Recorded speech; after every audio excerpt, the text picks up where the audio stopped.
যে ভিডিওগুলো আপনারা সোশ্যাল মিডিয়াতে দেখেছেন এটা আপনাদের মাধ্যমে আমিও দেখেছি এবং প্রিন্স মামুন তার আইডি থেকে এটা দীর্ঘ সময় লাইভ করেছিল। ওই লাইভের মধ্যে আমরা দেখেছি।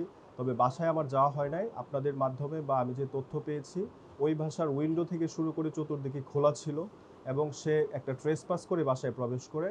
আর তাকে আটকিয়ে রাখা হয়েছে, তাকে ধরে মানে কেউ ফোর্স করা হয়েছে বা লায়লা নিজেও তাকে আটকানোর চেষ্টা করছে, এই ধরনের কোনো ফুটেজ আমাদের কারো কাছে মানে আমি দেখতে পাই নাই। আর সবচেয়ে বড় বিষয় হচ্ছে সে যদি ওইখান থেকে চলে যাওয়ার ইচ্ছা থাকতো, সে দরজা ছিল এখান থেকে বের হওয়ার বা বারান্দাতেও ট্রাই করতে পারতো।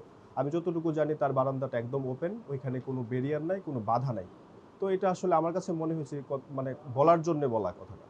আচ্ছা, মামলার বিষয়টা হচ্ছে উনি তো আসলে একটা অপ্রবেশ করে বাসায় প্রবেশ করেছে এবং তার মধ্যে যে এরোটা ছিল এবং সে এটা আবার নিজের ফেসবুক থেকে লাইভ করে একদম মিলিয়ন মিলিয়ন ভিউয়ার প্রকাশ করে এটা মানে দেখিয়ে দিয়েছে যে তার মধ্যে তার ক্ষমতা এবং তার অ্যারোগেন্সি ভাবটা।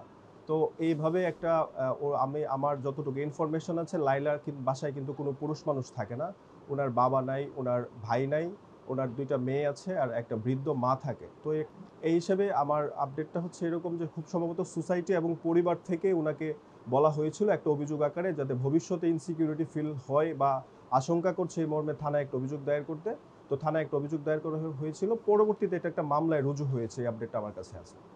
এবং আমরা সোশ্যাল মিডিয়াতে দেখলাম যে আসলে তাকে অসুস্থভাবে গালাগালি করেছেন। আসলে এইটা কোন আইনে যাচ্ছে, যে এটা কোন আইনে বিচার হতে পারে কিনা, বা আপনাদের কোনো নির্দেশ?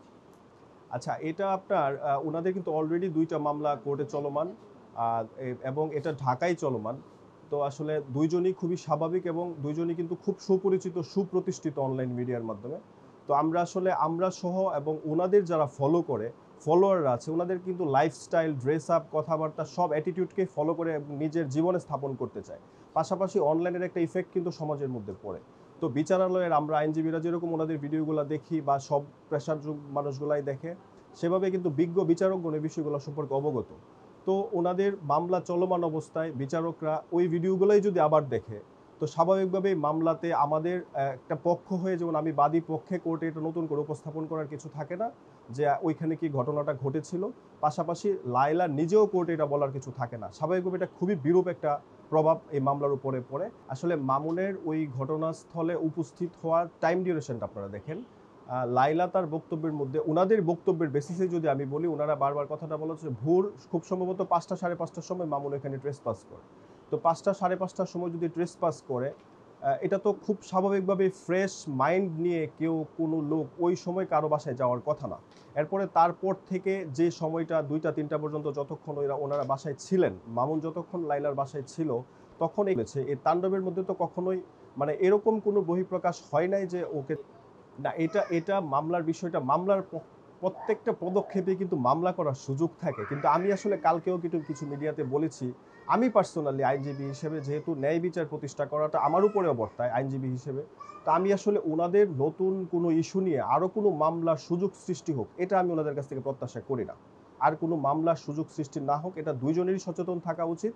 তবে ওই দিন যে ঘটনাগুলো ঘটছে, এবং সে একটা জাতীয় পত্রিকাতেও একটা সাক্ষাৎকারে বলেছেন যে একজন সাবেক পুলিশ কর্মকর্তা সম্পর্কে, এগুলা কিন্তু খুবই মানহানিকর তথ্য এবং এটা নিয়ে খুব ইজিলি মানহানির মামলাতে লায়লা মুভ করতে পারে। তবে আমি সাজেস্ট করব নতুন কোনো মামলার ইস্যু তৈরি না হোক এবং মামলা মোকদ্দমায় না জড়াতে। আচ্ছা। যে মামলাটা সর্বশেষ রুজু হয়েছে, আমার কাছে যে আপডেটটা আছে ক্যান্টনমেন্ট থানায়, এটা একটা কগনিজেবল অফেন্স। এই ক্ষেত্রে পুলিশ ইচ্ছা করলে তাকে অ্যারেস্ট করতে পারে। পুলিশকে অ্যারেস্ট করার জন্য এখানে কোনো ব্যারিয়ার দেওয়া হয় নাই। কগনিজেবল অফেন্সে যখন খুশি তখন পুলিশ অ্যারেস্ট করার সুযোগ আছে। আর এই যে আপনার পুলিশ কর্মকর্তা সম্পর্কে যে তথ্যটা দিতে চাচ্ছেন, এটা আসলে এদের খুবই প্রাইভেট ম্যাটার। আমি আসলে এই বিষয়ে কোনো মন্তব্য করতে চাচ্ছি না। তবে যে জিনিসটা পাবলিক মিডিয়াতে চলে এসেছে, এটা নিয়ে, এটা তো আমি প্রথমেই আপনাকে বললাম এটা একটা মানহানিকর বিষয়। এটা নিয়ে মানহানির মামলার করার সুযোগ আছে। তবে আমি পার্সোনালি চাই না আর কোনো মামলা হোক।